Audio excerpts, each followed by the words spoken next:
Hello, everyone. Very good afternoon. If you're joining in from India or South and Southeast Asia, unless you're dialing in from North America, it's very early in the morning for you probably, and if elsewhere, a good day. My name is Ajay Ramasubramaniam. I'm the founder and CEO at Startup Rezo. As an organization, we focus on operating startup accelerators and innovation programs, and we operate with a whole bunch of stakeholders, right, from corporates or large enterprises as we know them, work with governments, universities, multilaterals, and so on. Today, we are here to run a two back-to-back series of webinars focused on a central theme of customer experience and how customer experience is at the core of digital transformation journey of organizations. And tomorrow we do the part two where we talk about how different platforms are being adopted by large organizations to drive digital transformation. Today we have with us a fairly exciting panel comprising of startups, tech entrepreneurs. But before we jump into talking to Anna, Ganesh, and Snehal, just a very quick context and background to today's panel discussion. If you look at the last 5 to 10 years, I wouldn't say five, probably a little more than five. It has been the dawn or the beginning of the customer age, wherein we as customers of different products and services have been in better control of our conversations and interactions with different businesses.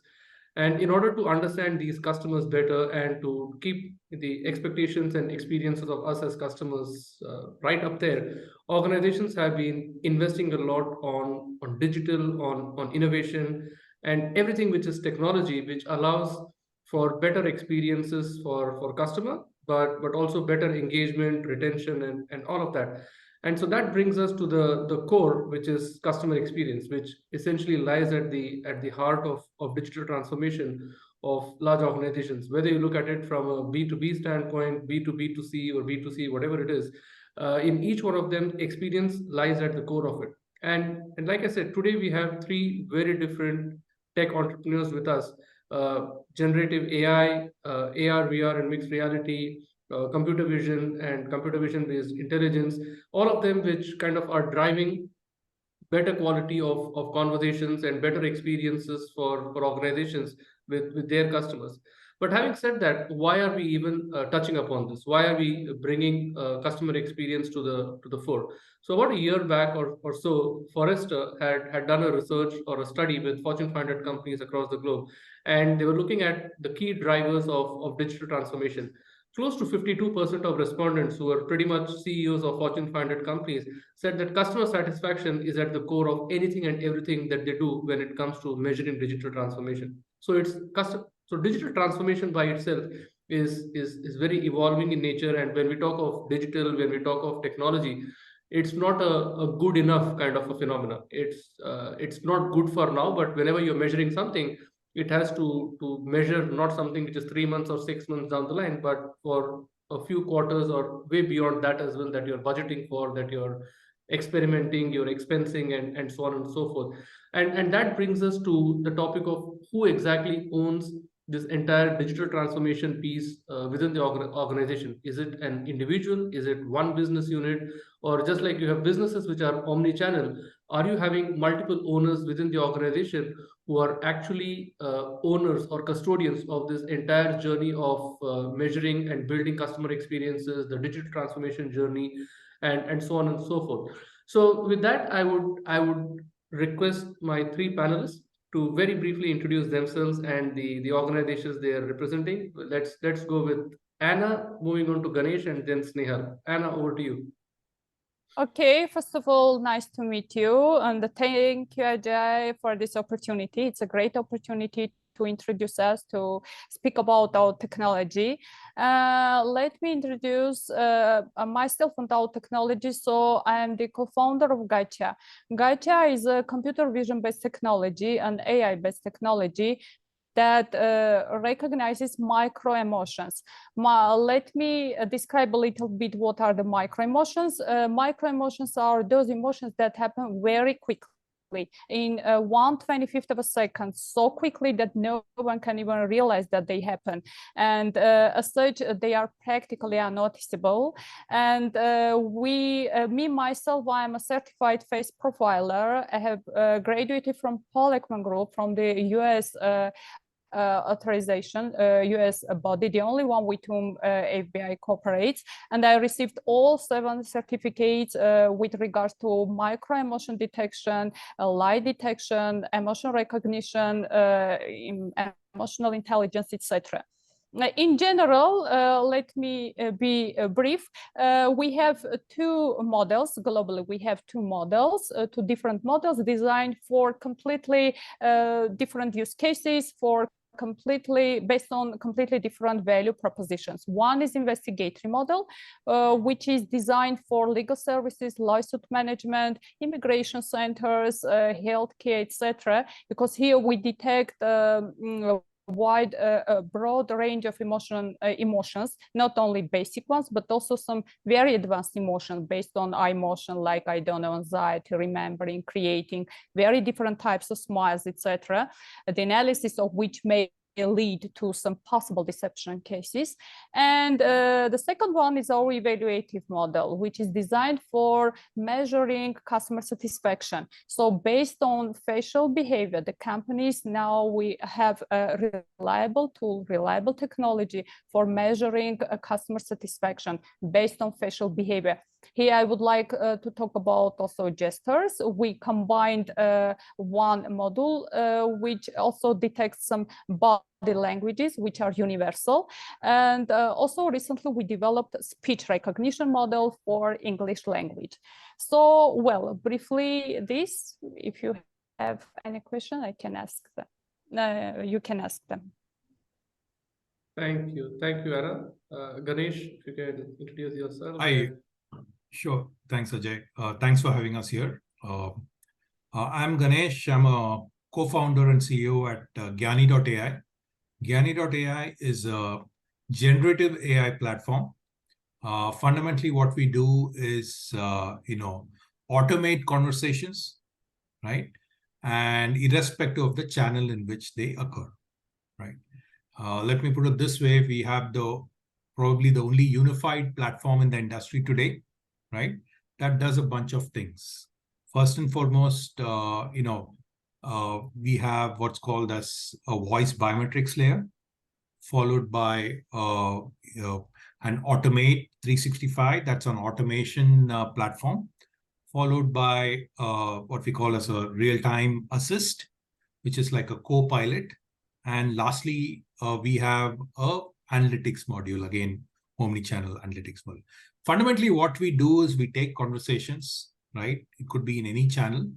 We automate them, or we use as a co-pilot. So it could be humans being replaced by bots, or it could be humans being assisted by bots, right? And we have a bunch of core technologies based on which we have built a lot of this stuff. So we have about multiple patents, which as part of our DeepTech genesis, right? We power our platform. So that gives us the ability to do like custom models wherever necessary, and a bunch of those things. So in short, we are a generative AI platform, right? That I would say automates conversations. You're not talking about customer experience and anything digital today, at least, without bringing in generative AI. So Sure. we have that box ticked for sure. Snehal, over to you. Right. Thanks, Ajay, for having me here, and pleasure to meet my panelists and everyone here. Anna, first of all, very fascinated. I didn't know micro expression or there were like 7 certifications or things that you could do. I thought only my wife was certified of knowing my expressions. A little bit scared there, but great to know. And Ganesh, pleasure meeting you as well. I think Gen AI is today's hot topic. So great to have you. So yeah, my name is Snehal Dhruv. I'm a founder and CEO of Superfan Studio.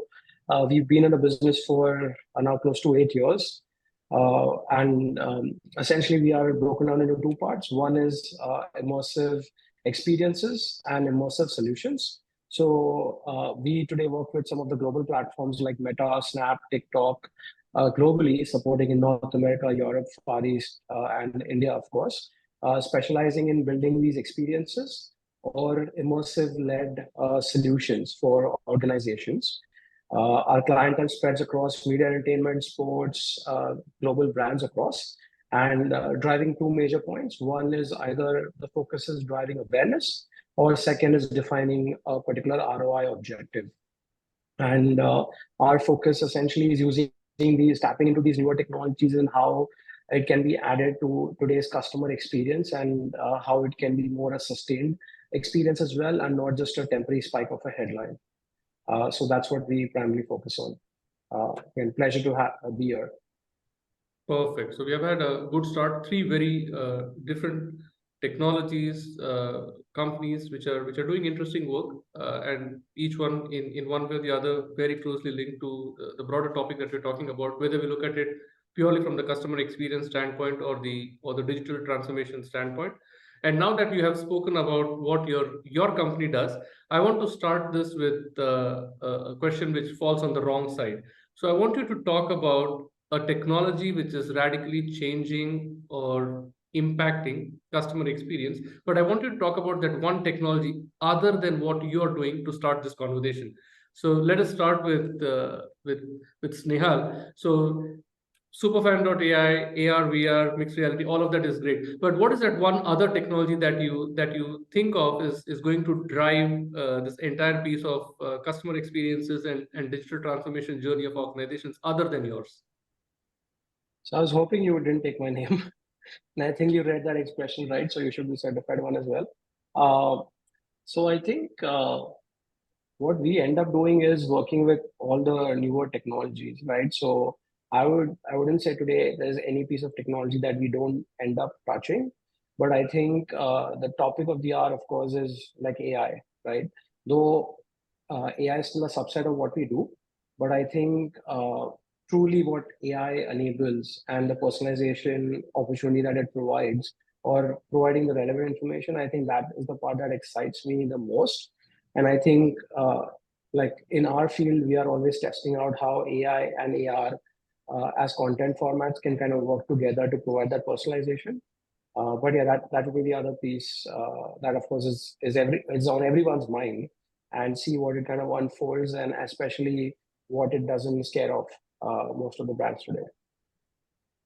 Great. Ganesh, if we can have your view on what other than generative AI you think is going to make that dent. So I think I'll speak about generative AI, but some of the stuff that we don't do, perhaps, Sure. right? So so easy temptations talk about some of the stuff that Anna seems to be doing, but fundamentally a lot of the stuff that's going on, for example, in terms of cloning, right? Say voice cloning, avatars, a lot of folks who are doing a bunch of these things. So it's going to change the whole chatbot experience, right? So as you're well aware, right, a lot of the conversations today are still on things like voice, fundamentally because channels like chatbots become anonymous, right? So some of the newer things that are coming up is, can you have an avatar in place? Like, can it be a synthetic body, right? So that and with the right expressions in place, right? So even if it is not a human being on the other side, can it simulate it as far as possible, right? And we think that a lot of these technologies are going to come in. On the flip side, we're also going to see a lot of these voice-based phishing attacks and stuff like that, because the technology is already there. So I think this also gives rise to a lot of opportunities. For example, we have a voice biometrics platform, right? So a few seconds of your voice, we typically, the use case today is to authenticate, right? But what we see is that increasingly companies are reaching out to us, for opportunities here to prevent voice phishing or phone phishing, as they call it, right? People impersonating others, right? And trying to extract, money from you. And when you come to the corporate world, this becomes even more dangerous, right? And, so this is where we see a lot of the newer opportunities are going to come in. Essentially, what I'm trying to say is there are a lot of these new technologies, but some of them may lead to problems, right? And there are going to be opportunities as well to solve some of those problems. Great. Anna, over to you, your views. What other than whether it is emotion recognition or computer vision, what is the other piece of technology that you think, or something that would work with you, which you think will make a huge impact? Well, I would like to add whatever is said by my colleagues. I would like to add, blockchain technology. I'm not specialist in this field, so I cannot talk a lot about this. But I know that blockchain offers enhanced security, traceability, transparency, and I think it is in transactions, and I think in industries like, for example, finance, I don't know, supply chain, in any industry, it is very important. And I think that blockchain can improve customer trust by ensuring and enhancing integrity of data and transactions. And because you finished that sentence with data as a piece of it, it brings me on to the first question, and I come to you with that. So we keep talking of two things. When we talk of customer experiences and digital and innovation, we keep talking about keeping it frictionless, but at the same time, we talk about making it very engaging. Now, how do you think companies can balance the need of having customer experiences which are frictionless, but at the same time they are engaging? And the second part of my question is, how can companies leverage data for personalizing this aspect of customer experience without taking away the element of privacy?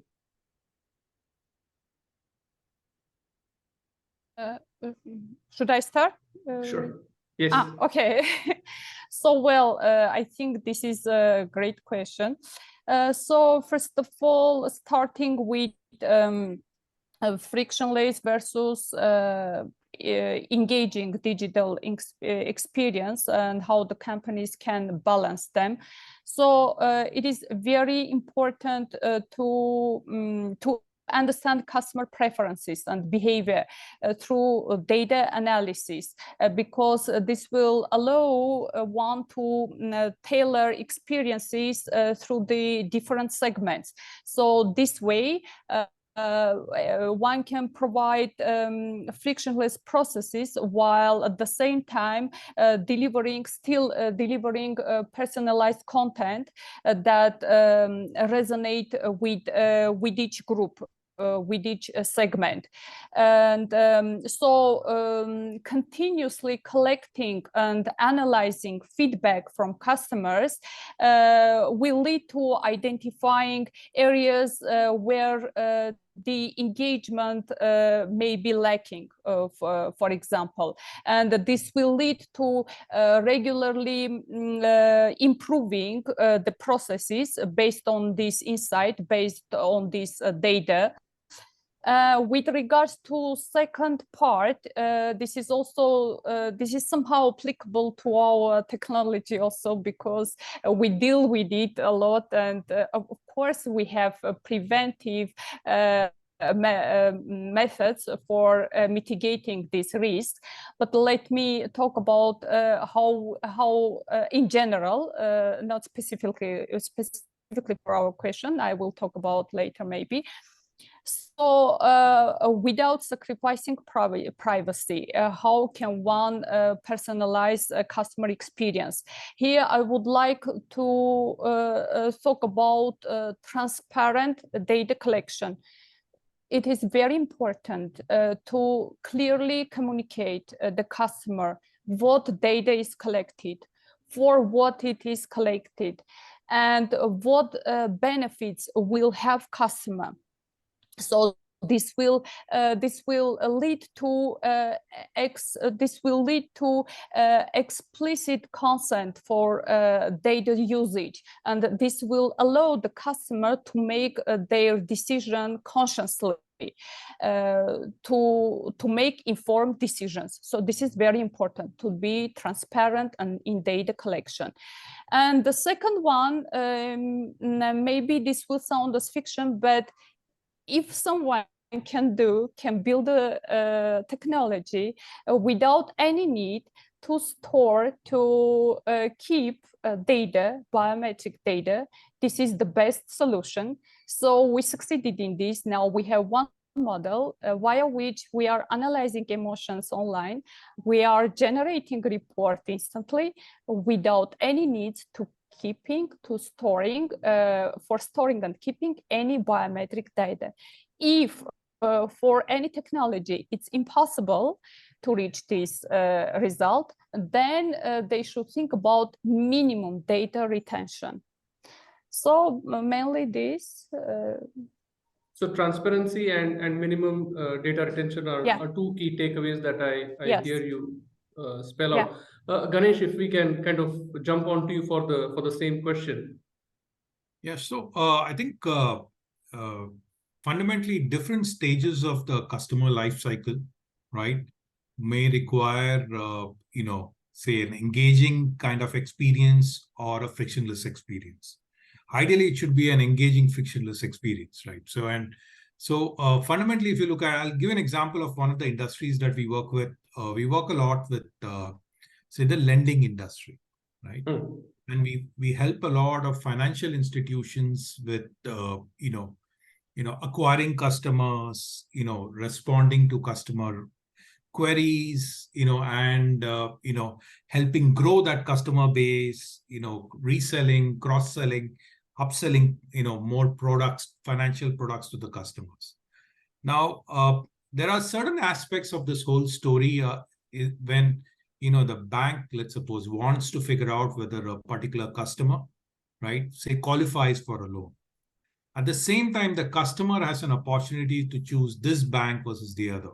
Fundamentally like a product discovery, right? In a very minimalistic sense. Now, here is where a lot of this engagement comes into play. In the traditional world, you had people walking over, say, to a bank or a financial institution, talking to the officials there and deciding whether they want to take a loan. But in this new world, we have bots sitting on the other side, right? Now, the bots need to have this engaging experience with the customer, right? That you help him discover, right? At the same time, the right product for him. At the same time, you figure out whether this customer is the right one for you, right? And this whole thing is a discovery process that involves engagement. But let's suppose you've decided to marry, right? I mean, the bank has decided to give the loan to this customer. The customer has decided to take this loan. Now is where the frictionless part has to come in, right? Where the whole experience of granting the loan, if there is any, I would say, consent to be taken, the whole process should be entirely frictionless, right? And so it's a marriage of two things, right? Engagement where that's necessary, and to make the whole process frictionless wherever that's necessary. And through this, the overall customer experience is great, right?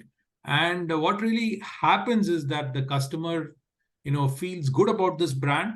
And the way it will happen, at least in the world that we are in, is it has to be omni-channel.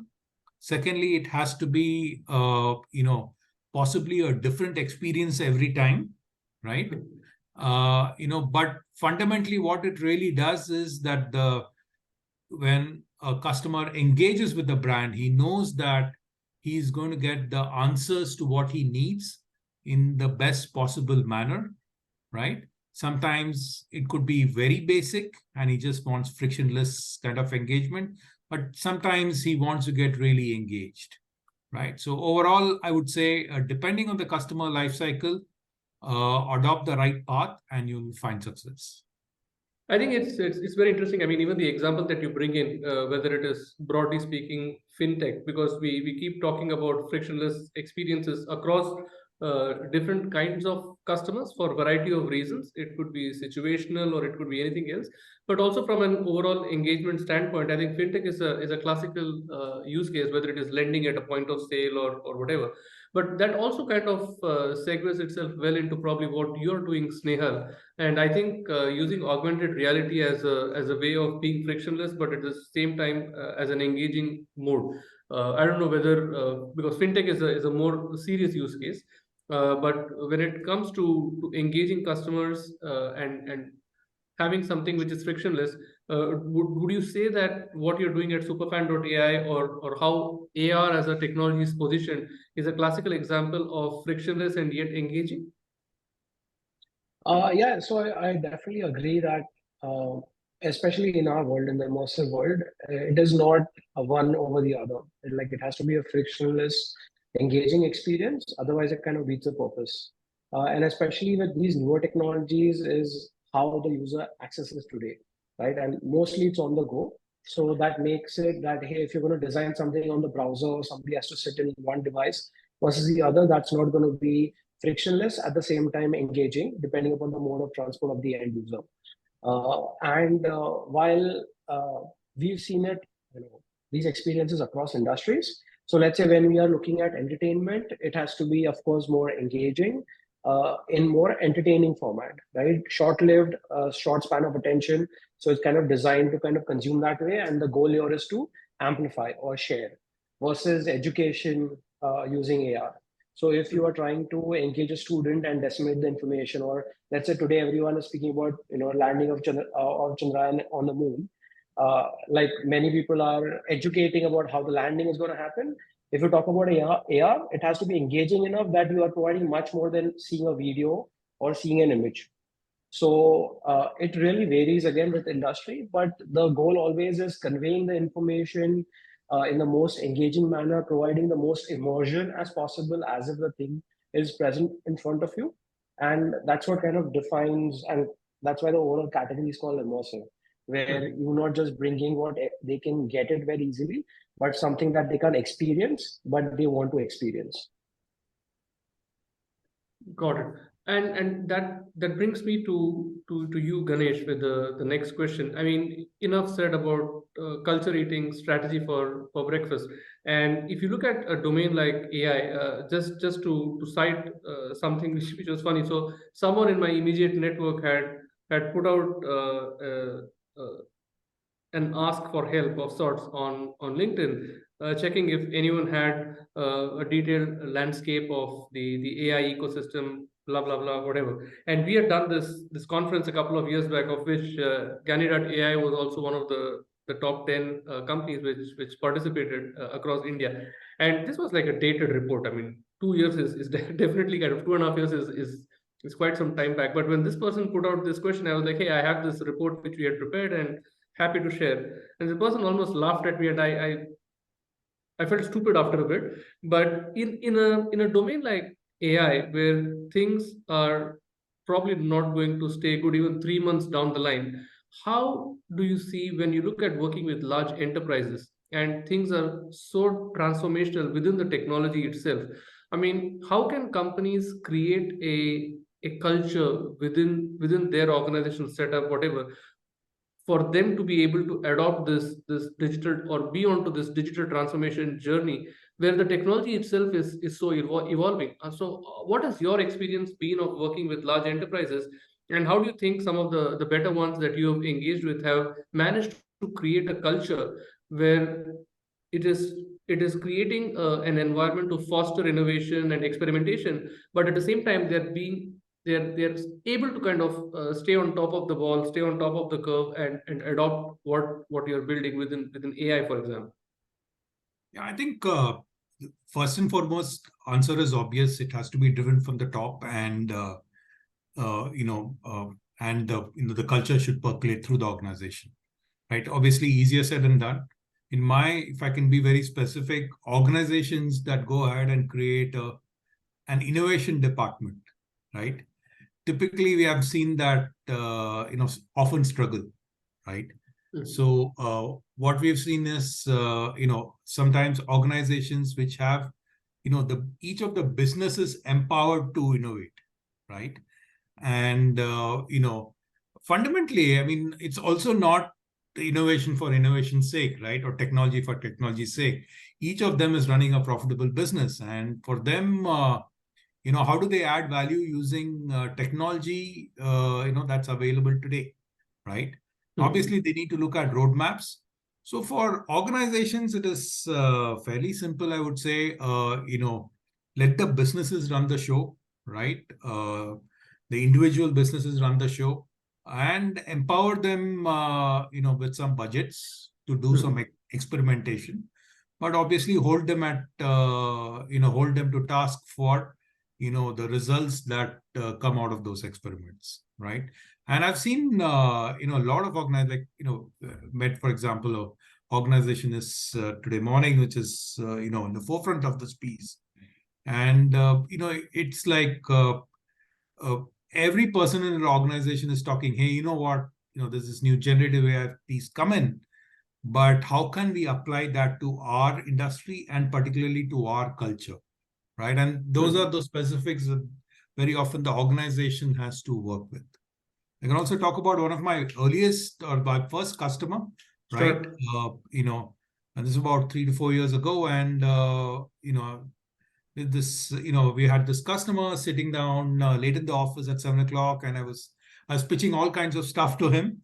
But I could see his, hand moving towards his head every 5 minutes, and obviously had some very big problem that he was trying to solve. It that got nothing to do with what I was selling him, right? And later, when I talked to him, I figured out that he had a specific problem. This was something to do with collections in the fintech space, right?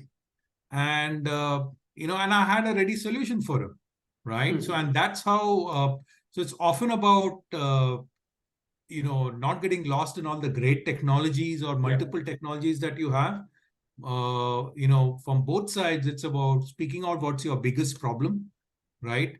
And often you'll see that there is some technology out there which can solve it for you. And credit to the gentleman whom I worked with, that he was able to figure out what his problems was, and open enough to say, look, I don't have a solution, but I ask this of every person that comes to my office, right? And we could very quickly, solve this problem within 2 months. So I guess it is, in summary, I would like to say that fundamentally it's about solving your problems, right, for the industry and for your organization, being open about it, and empowering the businesses, which I see is the best way of doing it. And obviously having it top down, but having every business and every individual, being allowed to experiment. Yeah, and as long as, I mean, if you're selling to large enterprises and whoever your Spock is, as long as you're making him or her look good within the organization by solving their business problem, as a third party provider, as a startup, you definitely are in business. And on the premise of the topic, customer experience, I think you're delivering that experience of solving a problem rather than being fascinated by the coolness or the sexiness of the technology or the power it has. I guess it's got to do more with the application and solving a real problem. Snehal, if you want to add to that. No, I think Ganesh kind of hit the point in the nail, hit the nail at the point. To that, yeah, like driving culture from top down is very important, because like let's say even my personal experience before starting this, I've been at consulting organizations, and I tried my level best to not sell absolute technology to my customers. But it was almost like the approach that sell what you can today and then improvise later. So if the culture is not kind of set from the top down, it doesn't drive enough value, and it doesn't drive enough innovation. Other company that I worked for, like at AT&T, they had AT&T Labs as one of the destinations where any employee at AT&T essentially could join the labs, share the ideas and innovation or things that they would like to explore. And this group was specifically in charge of incubating those ideas and kind of taking to the market if they see the potential, and giving ownership to the person who kind of initiated as well. So in the end, anybody bringing value to the table, that's what they need, right? They need a stage to kind of perform. So as long as a company is able to provide that stage, the arms and ammunitions, the culture is going to thrive, and that's how we're going to see more and more things kind of come out of organizations. Great. Anna, I'll come to you with a different question. While you have been a tech entrepreneur, you also have founded or you're active part of an angel group. You're investing in startups as well. Now, when it comes to emerging tech companies, and particularly if we talk of deep tech, which drive digital transformation. From your experience of currently with Gocha and things that you have been seeing in your ecosystem, what are some of the bigger challenges that startups face when it comes to implementing deep tech solutions for driving digital transformation in large enterprises?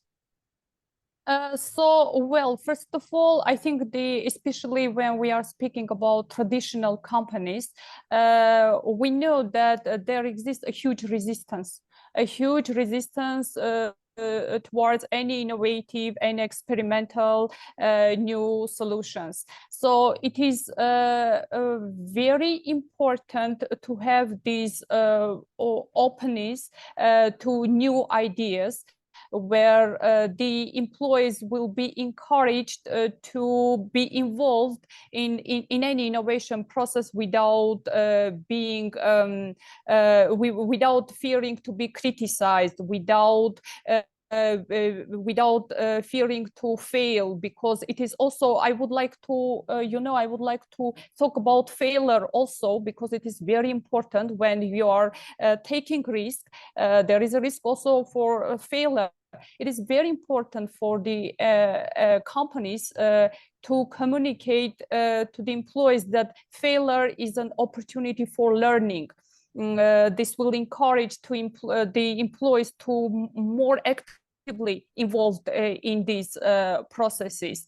And also, I would like to mention about the KPIs. It is very important to tie the KPIs to any process, especially to any new processes, because this will help the companies to measure the success, to measure any process, and this will help to have innovative metrics which will lead to reward employees, to celebrate the successes. So this is also very important. And yes, mainly when I'm analyzing, for example, in our local market, when we are going and we are presenting our technology, first of all, there is a fear towards anything new. There is a resistance to change something, although we know that we are sure that they are dissatisfied with the current methods of collecting customer satisfaction data. What they are using still now, they are using the anonymous shoppers, while we know, and they are speaking about that data are limited, they are not unbiased, etc. So, well, they should be open, they should create this open and healthy environment among their employees, and it is a very important leadership support. And I am not speaking about only the owners of the companies, but the heads of any departments, any divisions, because this will send a very powerful message throughout the organization. So resistance to anything which is new, but also you partly attribute that to employees or business units which are not incentivized enough to take those risks, right? Yes, yes. Ganesh, in your experience, I mean, you guys have been around for a while. What has your experience been with partnering with enterprises and some of the challenges that you face when it comes to deploying deep tech solutions for improving customer experiences?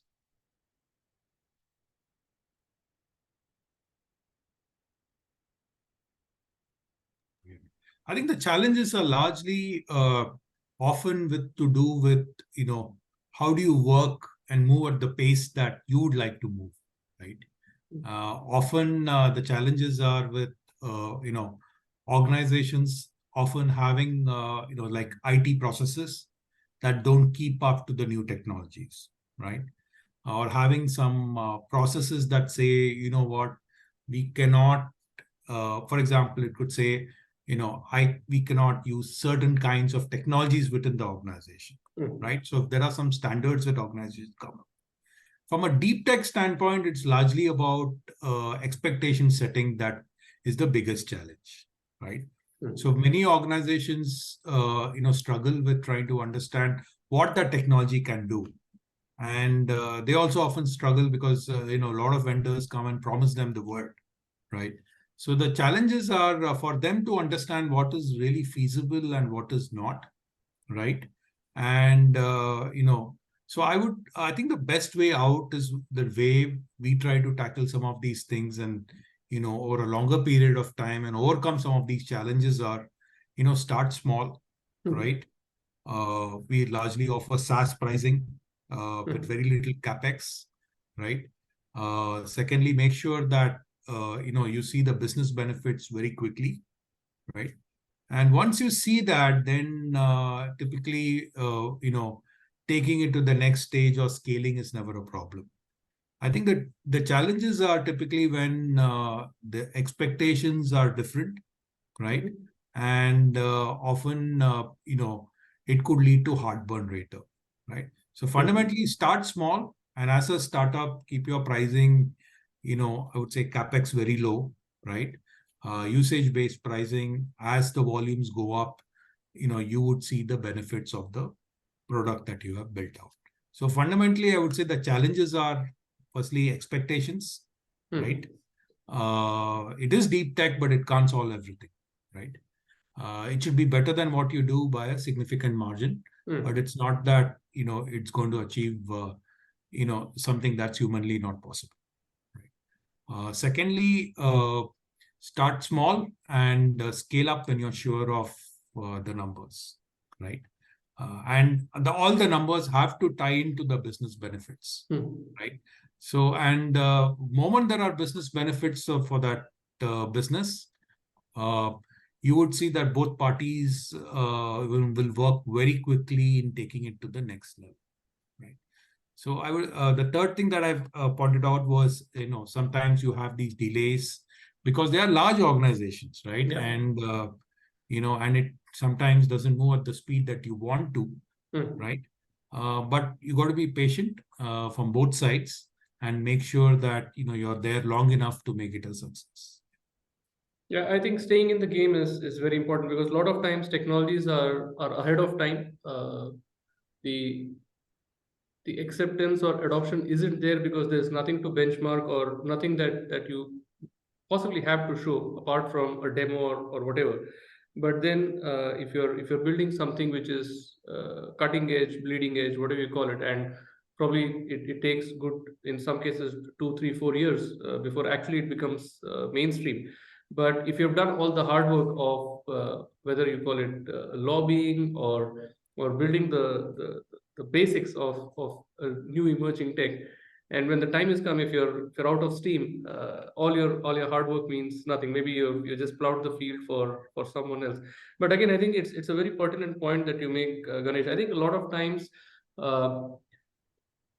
we try to pass on the cost of infrastructure or technology and make it cost prohibitive. Even if someone wants to adopt technology, you make that entry itself a barrier of sorts, and in that way you yourself are unable to kind of break through. So instead of going the whole hog, I think a lot of times, just like a pen and ink or an automobile and a fuel, you kind of, it's hand in glove. So you don't need to kind of build everything and take it to someone, but rather at times even for fail fast or being able to iterate or being able to have something which is solving a problem, even if it is like 60% through, you go and build the remaining percent with that customer. So in that way, you're solving for that customer, but also the experience angle or also the adoption part, which you as a technology is probably struggling to otherwise achieve otherwise.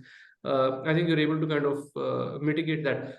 Coming to you, Snehal, with the same question. In your case, as exciting or as cool immersive experiences and augmented reality is, what are the challenges that you have faced implementing this in organization? And one of the points that Ganesh also touched upon, which is scale, right? Because a lot of times to get those quick wins in terms of pilots or doing those exciting, eye-catching kind of experiments is possible. But if it is if it is not something that you can scale, probably you've spent enough time to achieve a small pilot, and then the cycle starts again because you're going and knocking on someone else's door to again probably do a pilot. So very focused on the aspect of scaling with what you're doing. What has your experiences been, and what are the challenges that you faced implementing this in large organizations? Sure. And a wonderful question, Ajay. So, one of the things that we have with any technology and the phase that it goes through, that initially it's a toy that everybody wants to play with. Somehow they figure out what they can play with, and then it becomes into a small utility. And then eventually it goes through a cycle that, hey, it could be an important, vital tool or a platform that you can leverage in your day-to-day, work processes, workflows, customer interactions, customer engagements.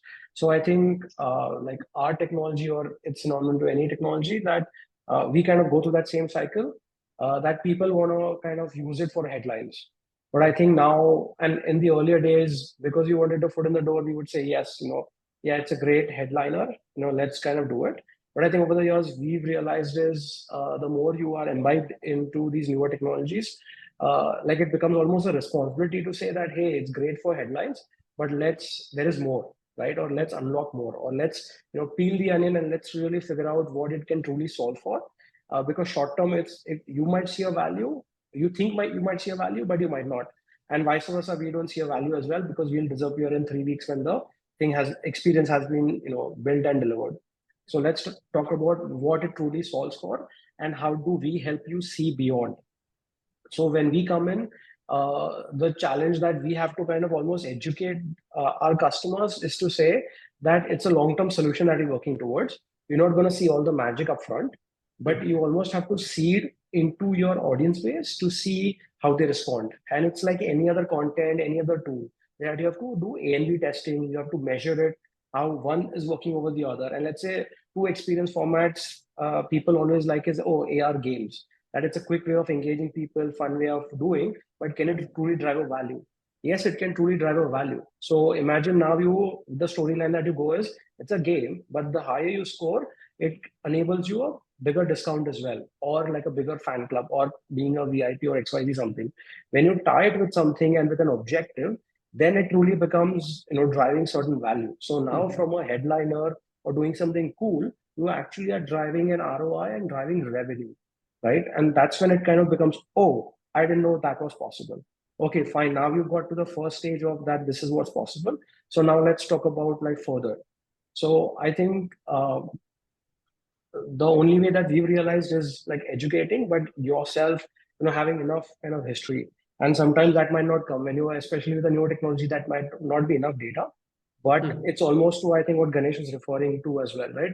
It's starting small. It's also educating them that, hey, start small. You don't have to do 10 experiences, or you have to build an entire metaverse with all the functionalities, and 6 months later the word is gone out of the door. Metaverse is 2022, and 2023 it's all about AI, and you are late to the game, right? So, and digital transformation is not an overnight process. Yeah. Especially that we've learned in the past 3 years, that it can just come like that. It could be like a carnage that is happening around you, and you have to figure out what your transformation strategy. Suddenly, in past 3 years, everybody now knows that, hey, they need to be digitally transformed. And I think the loveliest example that I experience on day-to-day basis coming back from US is, I need a driver every day. My experience is frictionless. They don't have any technology. I use driver Suvidha, not that I'm promoting or sponsored by them. But my wife just picks up the phone, says I need a driver.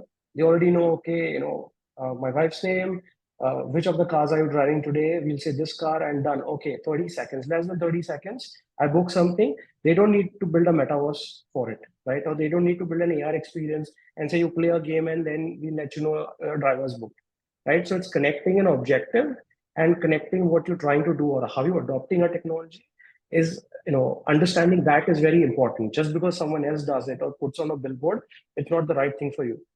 So it will have a purpose, but as long as you're open to listen. So getting to that hurdle to make them listen rather than, taking in, hey, this is what you do, we'll do it. That kind of doesn't work long term. And as a business or a startup, I think I've learned is it's important to kind of say no, right? And kind of recommend the strategy, because at later point in time, when they truly realize, when they go to 4 other vendors who will pitch them the crap that they wanted to hear, they'll come back to you like, okay, you were the only one who didn't listen to me. Now let's talk. Right. So that's when the game changes. And for that, you need to be around when they turn around from those 4 vendors and come back. Unless you get frustrated and you move on, it's lost business opportunity. So which again goes back to the point that Ganesh made as well. And I think to stay in business is at times tough, but you stick it out and you kind of reap the rewards. I'll come to you, Snehal, with the next question, and it's a direct question to you. I mean, given that you're working in AR and VR, and it's seen as something to enhance customer experience in a wide range of industries. I mean, media and entertainment is a straightforward one, but tourism, education, all of that. What do you think are some of the so when we talk of emerging technology, I think there is a very thin line or probably something which classifies something as ethical and not so ethical, right? I mean, when it comes to kind of building experiences, leveraging AR, VR, and mixed reality, what are some of the ethical considerations that you think that need to be taken into account? I think while there are similar things across different technologies, whether you talk about AI or whether you talk about any deep tech technology, some of the standard things are, of course, like considering privacy, data handling, that sort of a thing. But here, when you talk about these immersive content formats where a customer is engaging, I think kind of there are certain boundaries that, if maintained well, you kind of add to the customer confidence. And I think one of the things is the content and representation, because it's not about like using a particular software. You're actually seeing an experience, and you kind of part of the experience. It is very important that the content delivered has some relevance, cultural relevance, or a better representation as well. So if you put me in a space that doesn't provide me comfort or a natural fit, then there is resistance, and then there is other thoughts that kick in that I'm not well represented, or like I was put in a space where I don't like to be, or I was delivered a content which I can't connect with. And a recent example like Barbie, for some reason, I wouldn't have thought everyone would connect, but everyone connected. Even like the parents were saying, why are these people wearing pink, right? So there are different ways in terms of what you can associate by not crossing boundaries. So whether it's in the real world or it's in the real world, as we kind of many times refer to. The other also is like the realism versus deception. Now with AI, what things I've enabled and what my other colleagues were referring earlier as well is these virtual avatars almost being real avatars or pretending to be, or they can now clone your voices and pretend to be someone else. So how ethically you design your tool or the provision to kind of empower certain solutions, I think that guidance is very important. And how can you enable that entire ecosystem, and how well you kind of create guidelines and guide wires around it. And I think the last and very important, especially in the immersive side, is user well-being and safety. So I think last year, some of the news had come in that, hey, I was abused in the metaverse, right? While yes, it's definitely like a sensitive topic, because what you're providing as an environment is providing what you can't do physically, but you want to simulate that experience. So now if you're trying to simulate, then you have to simulate real world situations as well into this virtual world, or into these virtual reality experiences or mixed reality experiences where you'll be interacting with random people. Like in real world you do, and now you're prone to, over the years that you educated, that hey, you don't travel late night, late in the night, and there are like other guidelines that kind of define on how do you behave. There are no guardrails because it's a new technology. People don't know how to kind of be receptive for certain situations, or even simple having that, hey, you can mute everyone in the environment, or you can just have a singular experience, only bring in friends. So defining that, educating the user on how this experience is safely designed to kind of provide you best of the experience and maintain your expectations and setting those expectations, I think that is like very vital. So I think those are some of the ethical guidelines that is relevant to the immersive, but also applicable to the newer technologies that we see today. Great. Ganesh, I'll come to you with my next question, and this again is a direct question to you and Gyan.ai. How do you think generative AI can be used for creating more natural and engaging conversations between customers and businesses or brands? And if you were to cite a few examples of generative AI in, say, conversational commerce or fintech or some of the areas that are closer to you. Sure, I'll give you a few examples of how we're using generative AI, for example. Start with, say, the typical e-commerce experience, right? So we are doing something, for example, for a shoe manufacturer, right? Mm-hmm. It's their e-commerce store, right? And what we have done for them is to constrain your generative AI so that it works and fine-tuned just for that store, right? So obviously there are no hallucinations, right? But what the fantastic thing about this this experience is that first and foremost, it can do help, obviously people buy widgets. The second thing is, let's suppose, there's a customer who says, look, I have knee pain, right? And can you recommend the best shoe for me, right? Now, using the power of generative AI plus marrying it to the products that are there in the store and the product descriptions, we are able to now suggest the best possible shoe for that particular customer. So where have we gone today, right? I mean, in the good old world, everything used to be in, identifying, intents, right, and entities, right, in conversations, right? So you try to find out what the customer is asking for and with what parameters, and then you direct it to, API or a flow to get him what he needs. Now, the whole generative AI piece has changed this whole paradigm, right? So now you can actually launch a product very quickly. So the store that we built for this customer, we built it within a week, right? And it has an orchestration of intents, right? But it also has the power of generative AI behind it. So quickly launched it, but it gives, the customer, a huge, I would say, experience boost, right? Because he can not only ask questions in domain, but also out of domain, right? The traditional issues, if you've seen with things like chatbots, were as long as it's constrained and it's been coded for, and the intents have been, accepted, you would be able to have a good chatbot. But moment things go out of domain, there used to be a problem, right? So now you have this great opportunity of, marrying the best of both worlds, where you can solve out of domain kind of queries, also marry them with in domain. I'll give you another example. We do a knowledge-based bot for now bunch of companies, right? And this is a knowledge-based bot for, let's say, it could be for websites, it could be for corporate documents, right? It could be for internal resources, right? What we do is we take all this, right? And then, we provide a common, let's say, a chatbot experience based on this, right? The power of generative AI is we are able to do all this stuff very quickly, right?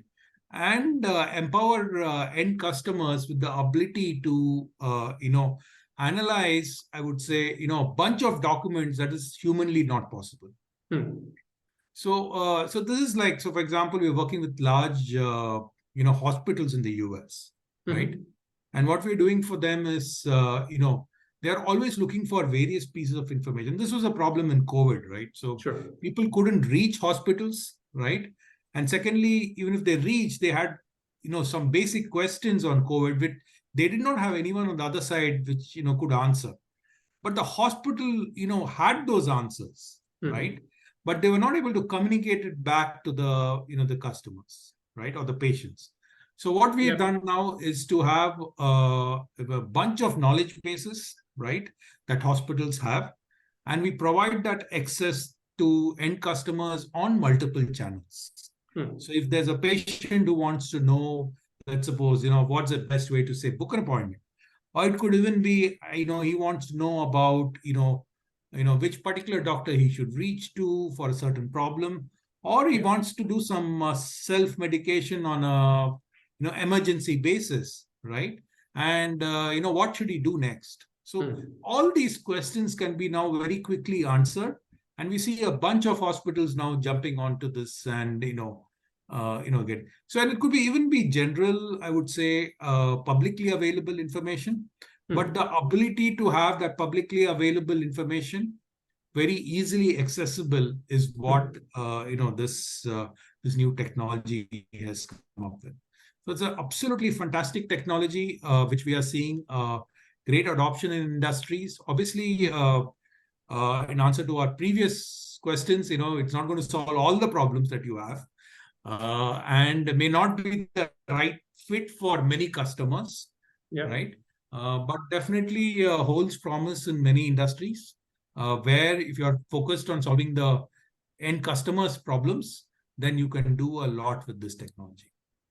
And Ganesh, I think bringing up the example of COVID and anything which is a healthcare related kind of, whether it is query, whether you're trying to self-medicate or it's an emergency situation where you cannot kind of probably make it to the hospital or whatever. I think during those year and a half of lockdowns and all of that, I think AI based, whether it is chatbots or anything which is AI based technology and healthcare was a great marriage, and there were a lot of good examples and case studies of things which could be actually scaled up and reach masses thanks to AI as a technology. So thank you for bringing that up. With that, I'd like to come to you, Anna, with the last question. The kind of work that you're doing using computer vision to improve customer experiences across different industries, right? Whether it is you're looking at it from an ad tech standpoint, healthcare, education, retail. Uh, how do you think computer vision can probably go the next level in terms of improving customer experiences? So, well, thank you for the question, Ajay. So I will answer to this question from the point of view of technology, customer satisfaction assessment evaluative model. I will list some industries. Actually, the industries, the use cases are endless, but I will list some industries on which we are working or we will work in the future. So I will start maybe with the retail. Banks, telecoms, any companies which have a customer experience, customer involvement. And imagine in the bank, the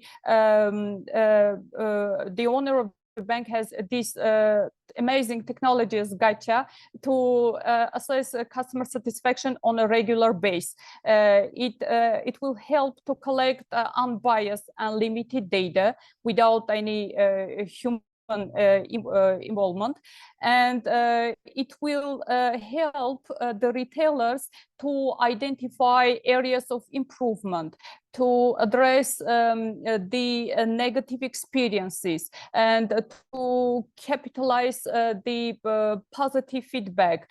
And in addition to this, in addition to analyzing data based on customer satisfaction, which will be linked to certain product, the human resources will have a great opportunity to estimate their employees' performance based on these very important criteria: how they served the customer, to what extent they have satisfied the customer, and this will lead to needs in the future to, I don't know, to arrange for the training for those employees who had a lack of satisfied customers, etc. I would like to talk about also advertising, because in advertising you can get we can get a huge usage of our technology. It can analyze in real time the user's response, user sentiments to certain content. This will lead to targeted advertising, because after analyzing facial expressions and getting emotions in real time, also the advertisers will have a great opportunity to estimate viewer reactions to different ads, different contents, which will lead to optimizing optimizing the contents per certain emotional response, per certain sentiment response. In healthcare, here I would like to mention psychology. If the psychologists, in addition to their knowledge, their theoretical knowledge, will have this technology under their hand, they will have a great assistant in discovering the hidden emotions. Why? Because micro emotions are those emotions that are hidden, because they happen subconsciously, unconsciously. And psychologists will have a great analysis of the hidden emotions of the patients, which will lead to make their practice much more useful. Then maybe I would like to add, I don't know, security, but when I'm speaking about security, I mean not our evaluative model, but our investigatory model. So in security, it can be used, for example, in immigration centers, in airports, because it can lead to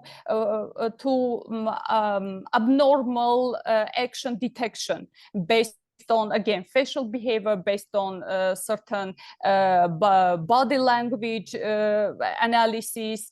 And yeah, also it can be used in entertainment, media, but based on viewer feedback, the major companies can adjust their content. Event organizer, they can use for this emotional recognition product for different in different events to attract the customers, to engage clients, etc. But as far as we are startup, we have limited resources. Of course, we should focus on certain industries of what we are doing. Yeah, mainly this. But I mean, we are on the clock. I mean, we are budgeted for anywhere close to an hour. We've covered a good ground in terms of questions, comments, whatever. But if you were to look at technology, and particularly in the last decade or so, we always kind of keep referring to a lot of emerging technologies under volatile, uncertain, complex, ambiguous, as VUCA as an acronym. And when we talk of customer experiences, when we talk of emerging technologies which play an important role in the broader sphere of digital transformation, I cannot think of a better term than the VUCA world that we live in when it comes to emerging technology and digital, and how it is kind of impacting customer experiences. It's kind of impacting overall digital transformation journey of enterprises. Anna, Snehal, and Ganesh, thank you for being a wonderful audience. Thank you for being wonderful panelists.